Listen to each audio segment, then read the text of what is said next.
Do you like raining fire upon your enemies from afar? Do you wish to summon primal energies to obliterate your foes, but you're not sure which caster to choose? Well, then this video is for you. Hello there, my name is Julia, and in this video I'll be comparing the 3 caster DPS in Final Fantasy XIV against each other. Before diving into this guide, I would like to iterate that deciding on a job first and foremost should be done based on preference. All jobs in Final Fantasy are viable enough to clear any type of content. Your comfort and your enjoyability of the specific job is more important than the minimal gains from optimizing your party composition.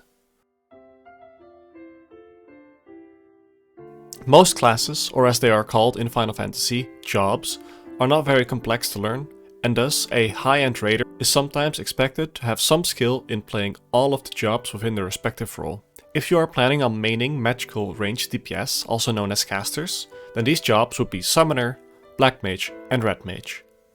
Becoming proficient with several jobs makes you a very attractive candidate for dedicated statics, who in the long run might swap people in and out, and if you plan on racing for an early clear, it also allows you to swap between the best jobs for any specific encounter. Naturally, all jobs can clear any content. However, the difference in how your big cooldowns line up with phase timings, multi-target capabilities, the ability to hold and carry over resources into any next phase, the ability to provide consistent damage, or even your party utility can have an impact on which job might be better suited for a certain type of player or content. This guide is not specifically aimed at high-end players, so it is my recommendation to simply use it to figure out which caster you might find the most fun. If you ever decide to push yourself into the higher end raiding community, then do keep in mind what I just explained. Before diving into what sets each caster apart from each other, I first want to give you some insight on how the job plays.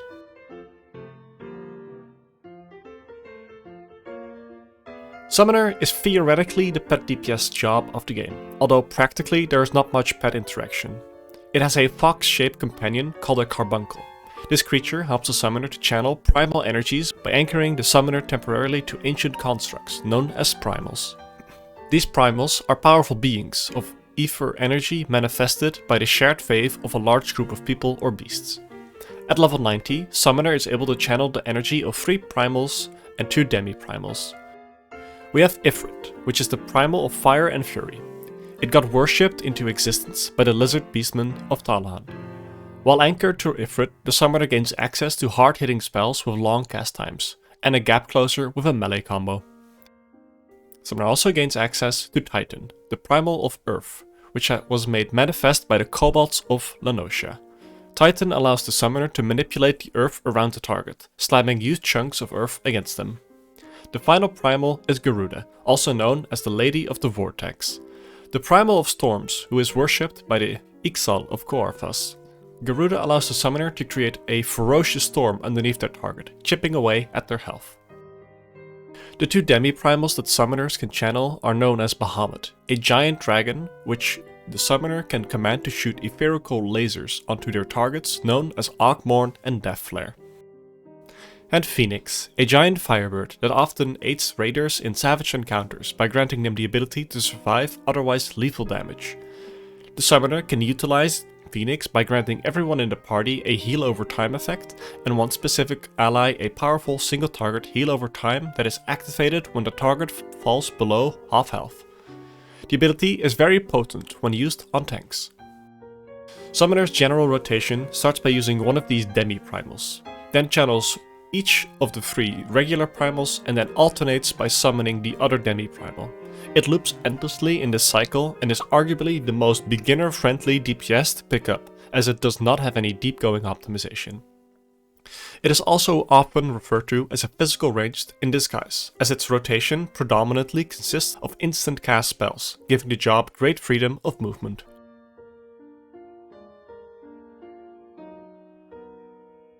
Black Mages are iconic to Final Fantasy. These sorcerers study the occult and arcane arts to create potent magic of pure destruction. They call themselves Black Mages out of fear of their own power. Quoting the official website, adventurers who take the black will become agents of devastation, capable of annihilating those who oppose them through little more than the force of their will. Black Mage is also iconic in the raid scene. as it's the DPS that's arguably the most unique. Most jobs in the game focus on building up resources to do massive bursts of damage every 1 or 2 minutes. This burst lines up well with party-wide buff effects that further boost set damage. However, Black Mage works a little differently. Black Mage focuses more on dishing out a constant barrage of high damage, resulting in a job that is not very bursty, but does provide the highest average DPS out of the 3 casters. Black Mage rotation revolves around 2 phases, a ice and a fire phase. While in the fire phase you can cast hard-hitting spells with long cast times, which eat away quickly at your mana pool. Once you're out of mana to use, you swap over into the ice phase, in which you regenerate back your mana quickly.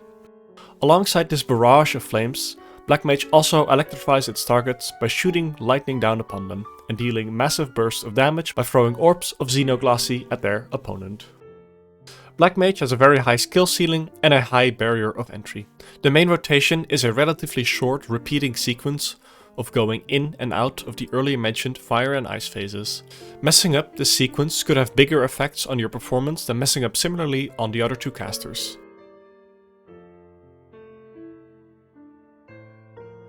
Red Mage is another very unique caster.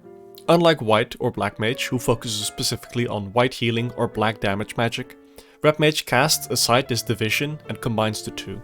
The Mage channels these 2 mana types by casting spells of their respective origin, and then once fully empowered by them, they rush into melee range with their rapier to execute a powerful burst of damage of combined black and white magic. The Red Mage burst requires 50 mana of each color to execute, and the Mage is able to store up 100 of each mana. This makes Red Mage the most flexible caster out of the 3, allowing you to move your burst around to do more damage into raid buffs, to pull damage from phases with a tighter DPS check, or to grant you extra mobility during high movement mechanics. As Red Mage channels white magic, which is predominantly associated with healing in the Final Fantasy universe, it also gains access to the most amount of party mitigation out of the 3 casters. This could have a large effect on your progression, as they have the ability to chain resurrect fallen party members to keep an attempt going for as long as possible, and they can throw up a barrier to reduce magic damage taken, and increase the healing received by all affected allies by a significant amount. Difficulty-wise, Red Mage would be around the same as Black Mage when first starting out. However, the optimization part for higher end raiding is easier to learn for Red Mages. Movement-wise, Red Mage is also less punishing for messing up your movement planning, as they have a trait called Dual Cast, allowing you to instantly cast any spell after you regularly cast a normal spell.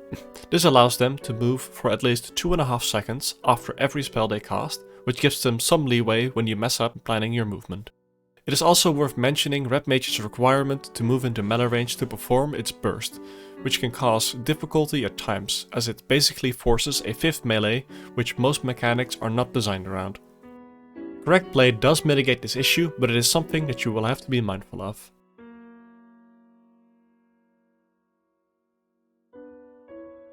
I already talked a little bit about the different mobility options the 3 casters have, but let's go a little bit more in depth. Summoner's rotation has mostly instant casts, which gives the job great freedom of movement. It also technically has a gap closer in its Ifrit phase, but this spell is rarely used to actually move towards the boss. It is worth noting that this gap closer does force you into melee range, and it locks you into place for a split second, which could be lethal if mistimed. The same can be said about the Ruby Rites, the hard-hitting spells with the long cast time during the Ifrit phase, or Slipstream, the spell during your Garuda phase which places a violent storm under the target. These 2 mentioned spells are really the only time in a summoner's rotation where they are really stuck on the floor, but luckily you can usually plan out to use your Ifrit casts outside of movement intensive portions of encounters. This makes summoners without question the most mobile caster. Next is Black Mage, which has a reputation for being immobile. However, I wish to disperse of that reputation, as this hasn't really been the case since the last expansion, Shadowbringers, and most definitely isn't the case in the current expansion of Endwalker. Black Mage have access to several instant cast spells and resources in their rotation which they can use to plan out their movement. Like their procs, Xenoglassy, their triple cast buff, and the ability to use the instant cast Ice Paradox after entering the Umbral Ice phase. Properly planning the usage of these spells and the buff can make Black Mage highly mobile when it needs to be. A general tip though for progression: Simply sit on a charge of your triple cast and use this whenever you mess up your plant movement. You can additionally use the Umbral Ice paradox to fill in any other gaps. Lastly, Black Mage has a unique action called Etheric Manipulation, which allows them to quickly dash to any ally. This skill is immensely useful as it allows you to recover from mistakes or to cover a great distance in a single instant cast GCD. Lastly, Red Mage has a reputation for being very mobile due to its set dual cast mechanic, which allows them to instantly cast every other casted spell. That said, while Red Mage consistently is able to move a fair distance, it does need to pause every other casted spell to do so, which can be rough for long bursts of constant movement, as standing still to cast your next spell could be tricky if not lethal. Luckily, the Red Mage burst is fully instant cast and allows them to move freely. The only downside is that the first 3 attacks of this burst chain requires you to be in melee range. Alongside these options, Red Mage also has a less potent version of Black Mage's triple cast. Acceleration allows the Red Mage to instantly cast one of a few specific spells. This allows the Red Mage to maintain uptime while moving without stopping to cast.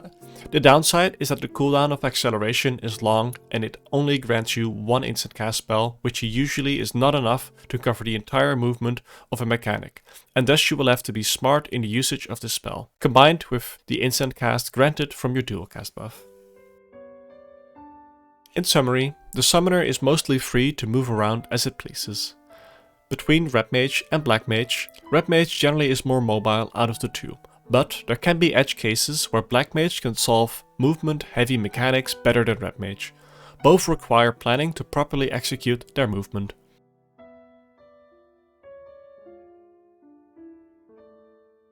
Every single caster gains access to the caster role actions.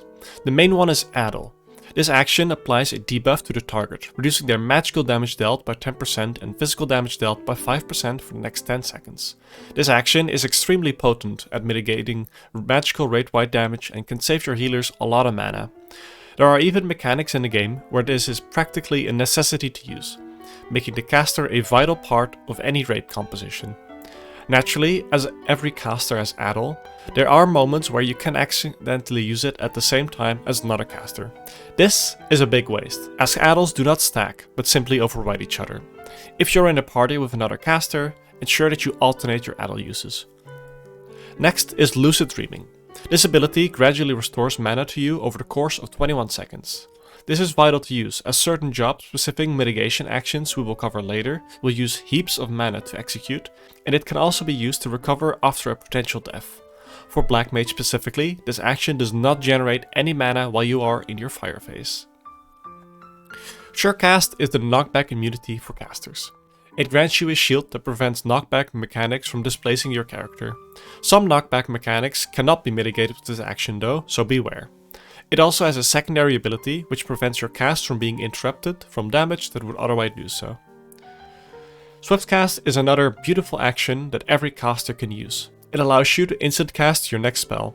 This is great for extending mobility on Red Mage and Black Mage, but for Summoner it is often held for mitigation purposes, which we will cover later. Lastly, Sleep incapacitates a target and all enemies in a 5 yalm radius around it for 30 seconds. However, any damage done to these targets while asleep will wake them up. This spell does not generally see a lot of use outside of niche content like Palace of the Dead, and if you're struggling for hotbar space, this is the first ability you should unbind.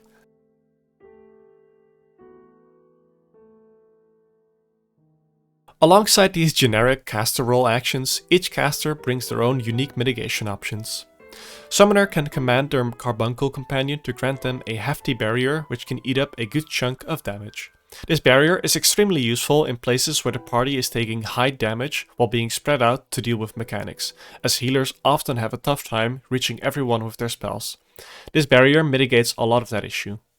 Summoner also applies a party-wide regen heal whenever it summons the Phoenix Demi-Primal, which then also allows them to grant a singular party member a very strong, potent single-target regen, which activates when the target falls below 75% health. This is very potent to use on tanks who are taking hard-hitting auto-attacks from the boss you are currently fighting. The main downside is that you practically cannot time the usage of Phoenix, so if the summon doesn't line up with any incoming damage, then it could be largely wasted. Summoners also have the Resurrection spell, which after a long cost and a large mana contribution allows them to raise any fallen party member. Since Summoner is so insanely mobile on its own, they are usually encouraged to hold their Swift cast cooldown, specifically so they can resurrect any fallen party members instantly. This usually doesn't even come at a notable DPS cost, as they replace the raise with one of their filler spells in between the primal summons, which doesn't do a lot of damage anyway. Black Mage on the other hand doesn't offer a lot in the form of mitigation. Similar to summoners, they are able to form a potent barrier around them that eats up a large chunk of damage. This barrier is slightly more potent but does have a longer cooldown. The barrier naturally is also very useful in situations where you take high damage while being spread out for mechanics. Outside of the self-mitigation option, Black Mage does not bring any other utility or mitigation. It is also the only caster without the ability to resurrect fallen party members. Lastly, Red Mage, like Summoner, brings a large amount of mitigation and utility. It has no way to self-mitigate by applying a barrier like Summoner and Black Mage can, however it does have a single target heal. Practically this heal is not used during full uptime as it's a noticeable DPS loss to use, but during downtime it could be used to top up yourself during high consistent rate-wide damage. Next to this, Red Mages have a spell called Verace, which functions the same way as a Summoner's Resurrection. It allows them to resurrect a fallen party member at the cost of a chunk of their mana and a long cast time.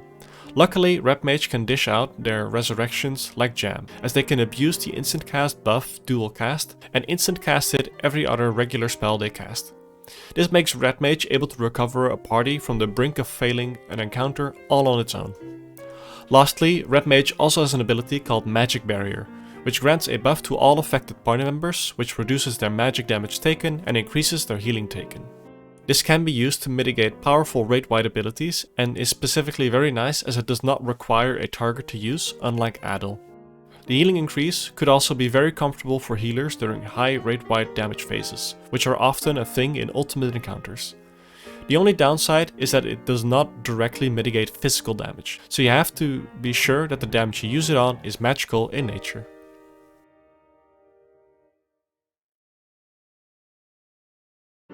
The viability of each job is a lot more broad than its DPS potential, which is usually the only thing people consider. This is a huge shame and a real disservice to the uniqueness of the jobs and their strengths. Like mentioned before in the guide, generally speaking the free casters are balanced and you can freely use any of the free for any type of content, whether this is hardcore week 1 savage or chill party finder progression with friends, it doesn't matter. The first and most important thing is that you play a job that you enjoy, as this will more greatly affect your performance than the minimal gain of swapping between other jobs. That said, there are some preferences. For hardcore week 1 savage progression, there usually is a preference for Red Mages in the first 3 fights of the tier. This is because it allows a group to brute force their way through a fight without properly doing the mechanics. A good example of that is the second savage tier of Endwalker, Abyssos, in which some groups cleared the second savage boss with 16 deaths. The last fight of the tier is often less forgiving with deaths, and thus the value of chain resurrection that Red Mage brings is also greatly diminished. In these cases, most players either stay Red Mage out of comfort or swap the Summoner for high mobility, or if needed, even swap the Black Mage for high consistent damage. Within Party Finder, you will find a lot of Red Mages and Summoners, as Party Finder historically is a lot more unorganized than Statics, and a lot more deaths will occur. Having a Red Mage or Summoner there to save your healers mana and time by instantly resurrecting is of great value. Summoners are also great in Party Finder as their high mobility allows them to quickly adjust for any mistakes a party member makes, potentially avoid a wipe by doing their mechanic for them. For speed kills, Black Mage is often preferred as the ability to recover from mistakes with resurrection is not super valuable in an environment where everyone is expected to play perfectly. In this scenario, the extra damage that Black Mage brings is very desirable. Lastly, for Ultimate, there usually is a preference for either Summoners or Red Mages, as the consistent movement often required makes Black Mage very difficult to play on top of the difficult mechanic that the encounter will throw at you. The simplicity of movement given by Red Mage and Summoner will therefore have a big leg up on Black Mage. The value of Race will be greatly different from Ultimate to Ultimate, as encounters like the Unending Coils of Bahamut allows you to recover from a lot of deaths, while encounters like the Omega Protocol are a lot more punishing. The value of Red Mage and Summoner is immense in any ultimate that you bring them to. That said, each might be stronger in certain aspects of a fight than the other.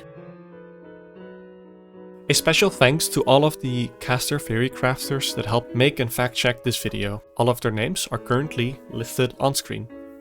If you enjoyed this type of content, then please consider subscribing for more.